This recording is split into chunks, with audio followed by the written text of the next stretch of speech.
Welcome to our Facecast. I'm Scott Shepard, Program Manager for Autodesk Labs. I work with the various divisions within the company to take technology previews, put them on the lab site, that way you can try them, and that way feedback guides the development of those technologies. Hello, I'm Stefan Negri and I'm working on project Photofly. I'm working on the cloud technology, on the network architecture, and I'm working with Scott. It's, I think, for 3 years right now. All right, so the technology preview we want to talk today about is Project Photofly. And you know, where does the name come from? Some of you might remember Project Dragonfly on Autodesk Labs that has since graduated to become the Autodesk Home Styler. We also had Project Butterfly, which you now know as AutoCAD WS, and the one we're working on is Project Photofly.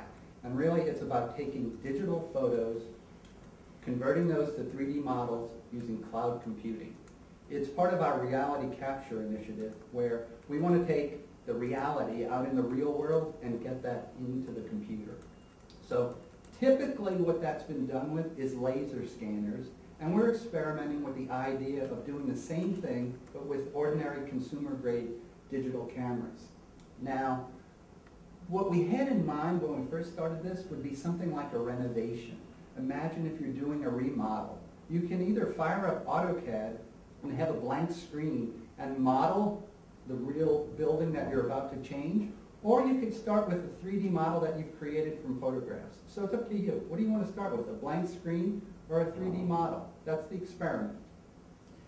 Now, Project Photofly is not the first of its kind. There have been many technologies that have attempted to take advantage of photographs. But a misconception is that it's a stitcher. It's not a photo stitcher. We're not trying to take photographs and line them up end to end so that you get a panorama. What we're trying to do is create an actual 3D model of something that you can bring into a CAD program and use. Take measurements, augment, modify. That's the difference between, you know, a photo stitcher and what Project Photofly is trying to do. So we found that your success or failure with Project Photofly depends heavily on the photographs that you take to start the process off. And so what you don't want to do, which is something you would do with a photo stitcher, is do a tiling effect, where you're trying to take a couple of pictures that would be stitched together. Instead, what you want is different views of the same object from different angles, from various perspectives. And what Project Photofly does is take those pictures, assemble them, and deduce the 3D geometry from those photos. So it's not a tiler, it's more of a 3D model construction application. And Stefan's going to show us an example. Okay, so you can find a lot of examples in the gallery on the Labs website, but I'm going to show you some example in real time. So we start with switch to screen. Yes. There you go. So we start with Archilo, a monument. It takes some time to Basically, the process is you come to the lab site, you download a small application called the Photo Scene Editor, you install that on your computer, and you use that to work with the service. The bulk of the processing happens on servers in the cloud if you do have a small piece on your computer.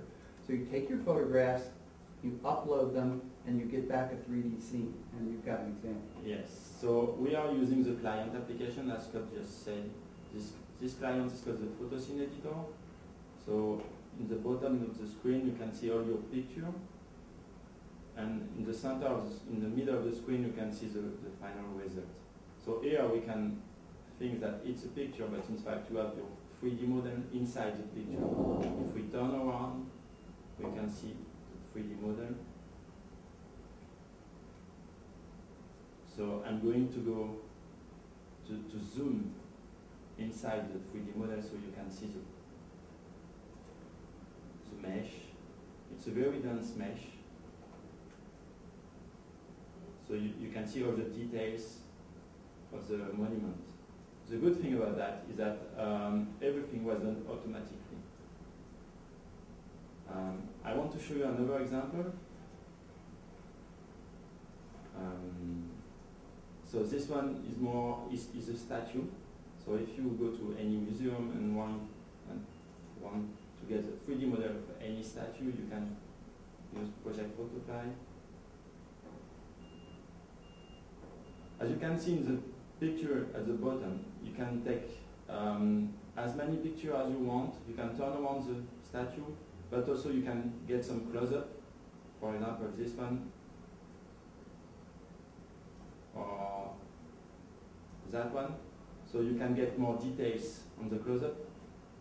In general, it takes about 20 to 40 photos of an object in order to create a 3D model from it. You kind of walk around the object at 5 to 10 degree increments and take your pictures, you upload those to the service, and you get your model back. Yeah, the most important thing is to have a good amount of overlap between the images, so that the engine can find automatically all the features in each image. So I think the rule of thumb is to have something like 50% of overlap between two images. So here it's another example of a statue, and you can see all the 3D details coming automatically from the engine. So again, I go and see the mesh.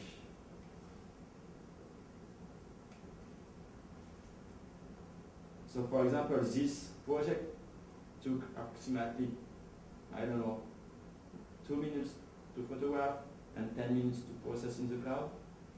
So, and with almost no interaction from the user. So that's another example. And the last one I would like to show you is, it's a very quite complicated 3D model. It's a diving helmet, and you can see all the 3D details very sharp. So what typically happens is you'll upload your photos, get your 3D scene back, and you've got that in the photo scene editor, and then you can export that as a DWG, an LAS file, an FBX file, an OBJ file, and bring those into CAD applications like AutoCAD to continue working on them. Okay, so that's another example with very fine 3D details. So let me go just here. You can see all the holes and the bump and everything from the 3D models. Everything is coming from the pictures. So as Scott said just before, what do you want, a blank screen, or do you want to start with 3D models directly? So you can use Project Photofly. Now I would like to go through the process so you can have an example how to use the photo scene editor with Project Photofly. So here,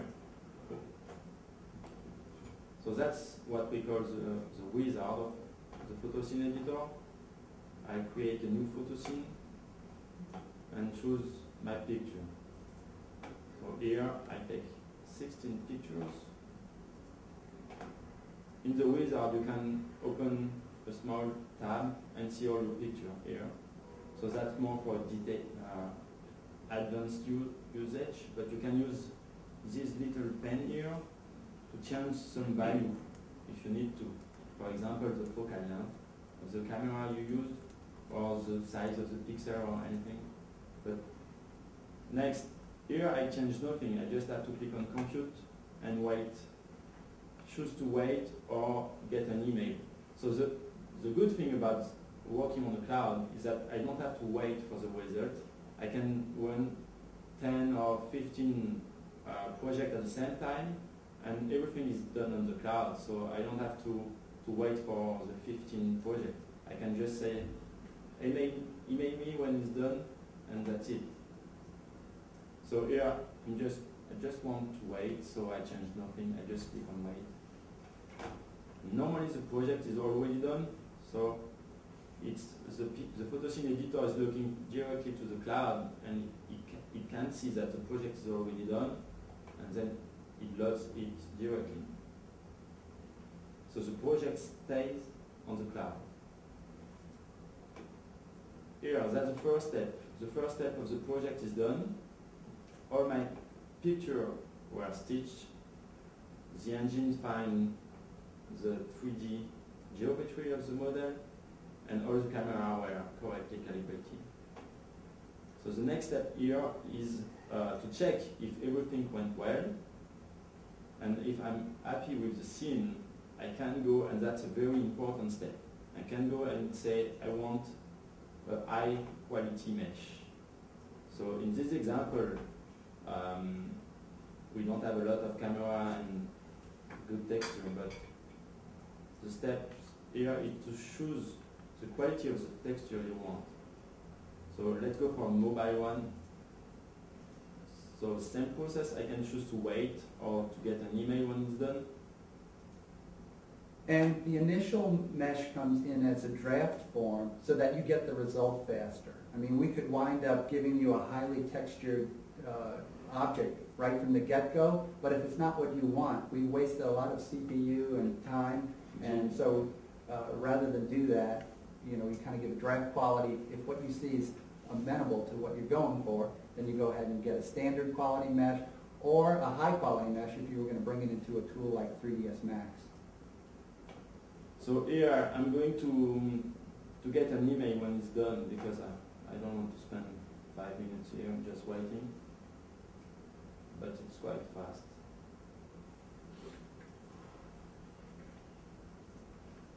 I have the final result here.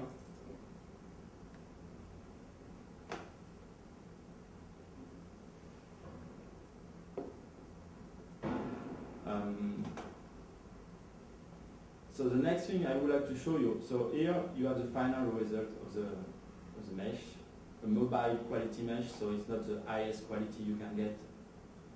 And you can see here the mesh of the 3D models. So as you can see, everything was automatic. What you can do here, as you see, we have the sky in the model. If you don't want the sky, we have some basic editing tool, like a selection. So you have to select what you don't want. And when it's done, you just have to remove it. So you can go and clean up your model as far as you want.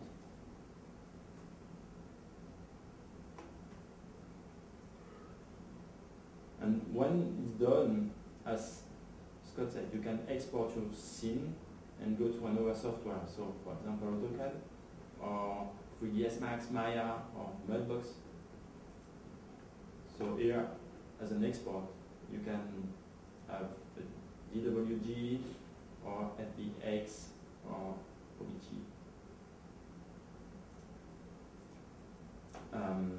Let's stay in this example. I just want to show you another feature of the photo scene editor. So I go back to my graph mesh.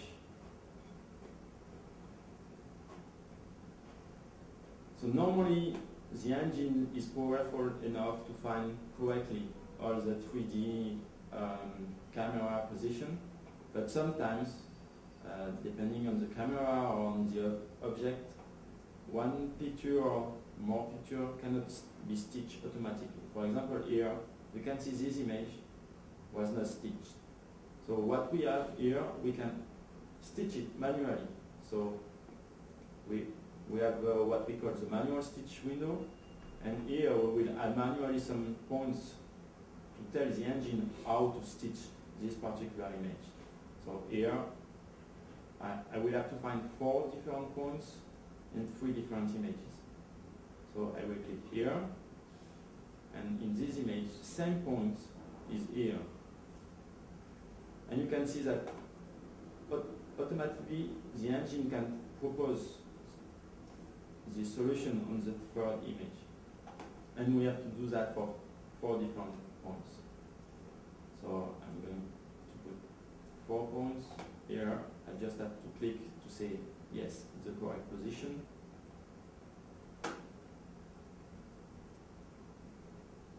What you have to remember is that since we are looking for perspective, the points have to be correctly spread around the image. You don't you cannot put all the points in the same place because you will not have the good perspective to stitch it. So here I put some points everywhere in the picture to get a good 3D sense. And that's it. I've put 4 points, and now I can submit it again to the cloud, and the engine will stitch the last image, and I will get back the result you saw just before. So here again, I'm going to stop it and go to another example. Okay, just stop it and receive an email. So Project Photofly is good for renovation, for building, for statue or anything, but you can also have some pretty good results with some surprising projects. For example, here we have Scott. So that's a video exported from the Photoscene editor, but you can see here, oh, I can do it in full screen. No. So let's do it like this. So again, that's automatically done by Project Photofly, and we just did some cleaning, removed the sky and everything. Another example is just using Photofly for fun. We had a dinner last time, and Sean did 12 pictures of a very, very hot chicken plate. And you can see here the same results.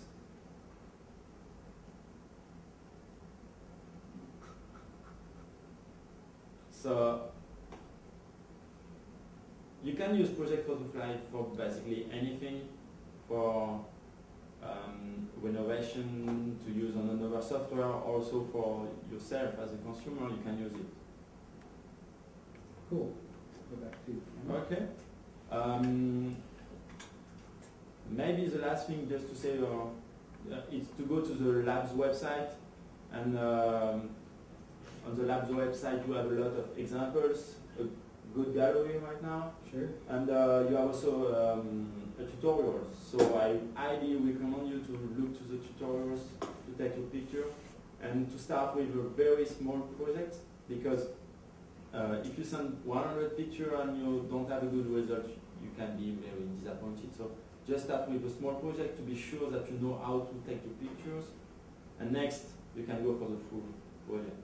Actually, we have Autodesk.com/Photofly will take you to the Autodesk Labs site where you can see that technology preview. You can actually go to labs.autodesk.com/AutoCAD and see the things that are related to specifically to AutoCAD if you were interested in doing so. But when we first started this, we had renovation, rapid energy modeling. We had that kind of application in mind. But Project Photofly has kind of taken on a life of itself. I mean, we've got people doing historic preservation. If you have fossils and you'd like to get 3D models of those so you can share those with other scientists so they don't put their grubby hands on your models, right, on your fossils, right, that kind of thing. So it's really, it's taken on a life of its own. We've got, Sean Hurley did his dinner plate. I mean, you can do anything with this. And that's part of the experiment. We want to see what are the boundaries, what works, what doesn't work. What can you do, what can't you do? So that, that's the point of a technology preview, is for you to try, give us the feedback, labs.photofly@autodesk.com, a discussion forum, any of our blogs, any way is possible. And in terms of getting the feedback, we read it all, we tabulate it as well. So we're interested in having you guys give it a try and let us know how it works. Questions? Yeah, we have a couple questions, and encourage everybody to send some more in. The first one comes from John. He says, I assume the model is exportable to 3ds Max and can be rendered with another 3D model done in AutoCAD, right? You absolutely can export the file from the Photoscene editor as an FBX file or an OBJ. Typically for Max, people use OBJ. Bring that into Max and do what you will with it. Sean Hurley was in Philadelphia. he went to Independence Hall, he took pictures of the steps, right? He brought that into Project Photofly, made a 3D model of that, put it into Max, and created a scene. He put a bunny with shadows and the android robot, you know, he mixed all that stuff together, real live Independence Hall steps with computer animated models, put that together and made a movie. Cool. Another question from Dan. Does this have Revit support? Does this have Revit support? You can take a model, take pictures of, let's say, a building, bring and create a model from that, and then sort of bring that into Revit, but not specifically. Revit doesn't import an FBX file or an OBJ file. I have seen people use it with Revit, but not to the extent that I know is the impetus for the question. Okay. John says that he's going to try this on an interior renovation project. All right, so I remember, if you're doing this on an interior renovation, the enemy of us all is totally blank walls, because Project Photofly has no details to try and look at the pixels that make up the picture to align all those pictures and make a 3D scene. So if you, as long as you have some variation, artwork on the walls, take colored paper, scotch tape it in various strategic locations, right?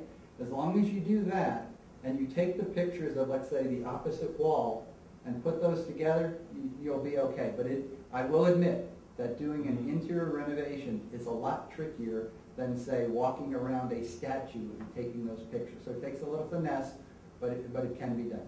Yeah, he's thinking about doing it for a kitchen and then bringing it back into CAD and doing the revisions in CAD. And that is the exact test case that we are looking for the technology preview. Can this be brought into AutoCAD so that you start with a model of the kitchen instead of a blank screen where you, I have to model all this stuff before I make my renovation. That's what we want. That's great. Jim has a question. How accurate is the final project in terms of using it to measure existing structures? Accuracy is a question that comes up a lot. It tends to be within 1%.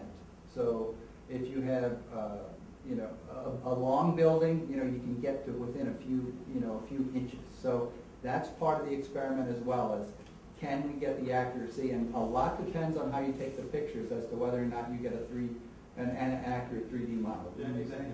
No, it's okay.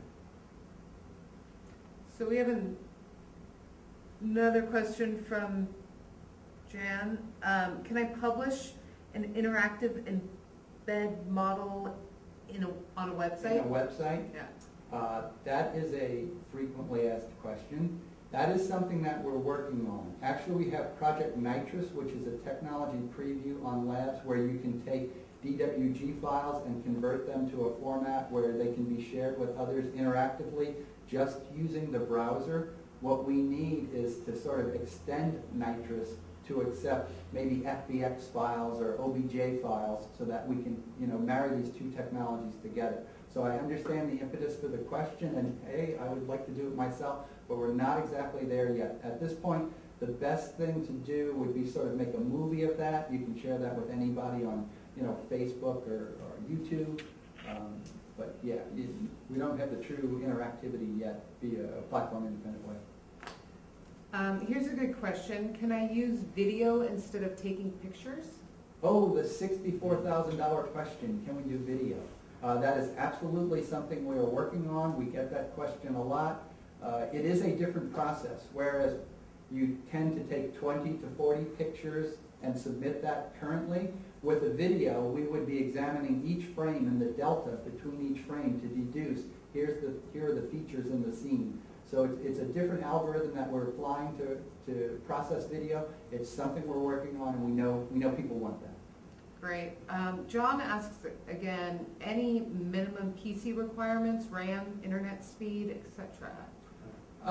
Actually, I don't have that committed to memory, but on the Project Photofly page, there's a system requirements link on the left-hand side navigation. You click on that, and it will show you. But the goal is to have a moderate PC. You do have to have a decent one because you are working with a 3D scene that is returned in the photo scene editor.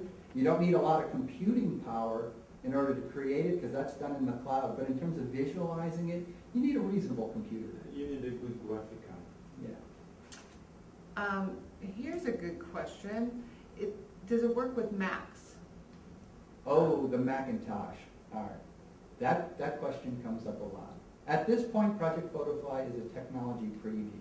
So we only needed an audience large enough to give us the feedback we need to see if it works or not. And at this point, the Windows platform is big enough to get that much feedback. But should this ever make it to a production version of the service where it graduates from Autodesk Labs, the Macintosh user base would be absolutely something we would want to consider. And of course, you can use Bootcamp on Mac, like I'm just doing right now. Yeah, we're actually running this presentation from a Mac. Okay, we have another question. What about the security? How secure?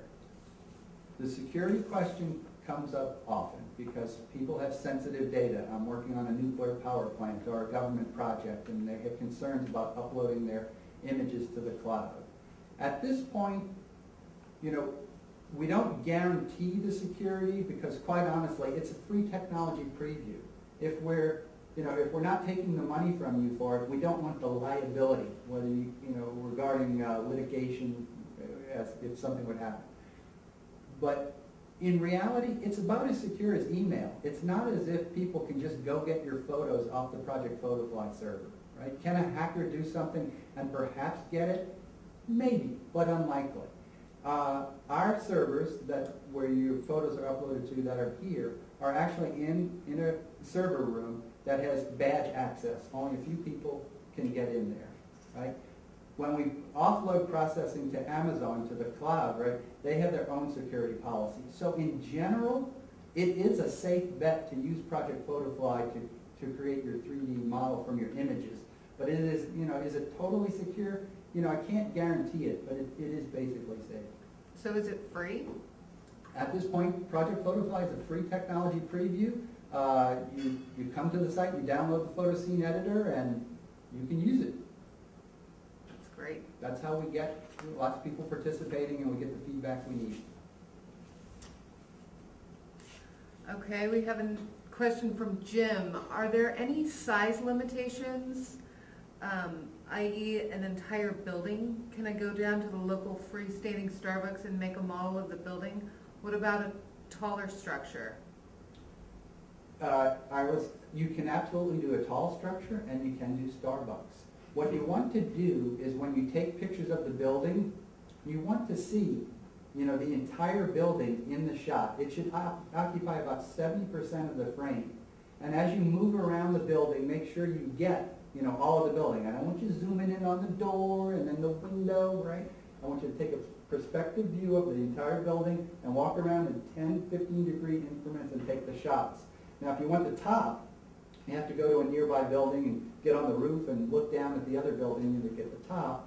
You can take pictures of the sidewalk and the front, and just make sure you have about 50% overlap between any successive images that you create. But yeah, we absolutely encourage this for buildings, entire buildings. We had somebody recently do a bridge. It's possible. If I can add something, there is no limitation on the number of pictures, but we do recommend to take less than 100 or 200 pictures. The optimum number of pictures is maybe 50. If you go and take 1,000 pictures, there is no limitation in the software, but currently the technology preview is not sized for this kind of project, so just limit the number of images to 50 or maximum 100. Right, because if you think about it, Project Photofly is looking at every pixel of every photograph that you submit. So if you have 50, it can look at those pixels and try and line them up. But if you had 1,000, right, it would work, but it would kind of exhaust the resources of the server in its quest. And so we're trying to avoid that. I have another question. Will there be a self-hosted version of Project Photofly? The question regarding self-hosted, meaning, hey, can I buy this and install it, where I work instead of uploading to the cloud? That question tends to come up because people have security concerns about uploading their images to the cloud. At this point, we view it as a service that we were trying to perfect, and it is more likely that we would solve the security concerns rather than offer a self-hosted version. But you know, things change. If somebody showed up with a check for $1 billion, I bet we would do it. That's great. Thank you guys very much. Thank you. Good. Thanks for showing up.